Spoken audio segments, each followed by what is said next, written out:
காந்தி ஜெயந்தியொட்டி டெல்லியில் உள்ள மகாத்மா காந்தி நினைவிடத்தில் குடியரசுத் தலைவர் திரௌபதி முர்மு, பிரதமர் மோடி, மக்களவை எதிர்க்கட்சித் தலைவர் ராகுல் காந்தி உள்ளிட்ட பலர் மரியாதை செலுத்தினர். தேசப்பிதா என போற்றப்படும் மகாத்மா காந்தியின் 155வது பிறந்தநாள் இன்று கொண்டாடப்படுகிறது. இதையொட்டி டெல்லி ராஜ்கோட்டில் உள்ள காந்தி நினைவிடத்தில் குடியரசுத் தலைவர் திரௌபதி முர்மு மாலை அணிவித்து மரியாதை செலுத்தினார். குடியரசு துணைத் தலைவர் ஜெகதீப் தங்கரும் மரியாதை செலுத்தினார்.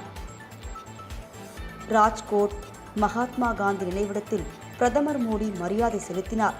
மக்களவை சபாநாயகர் ஓம் பிர்லா, டெல்லி துணைநிலை ஆளுநர் சக்சேனா, மத்திய அமைச்சர்கள் மனோகர் லால் கட்டார், ஜித்தன் ராம் மஞ்சி, முதலமைச்சர் அதிஷி உள்பட ஏராளமான தலைவர்கள் மரியாதை செலுத்தினர்.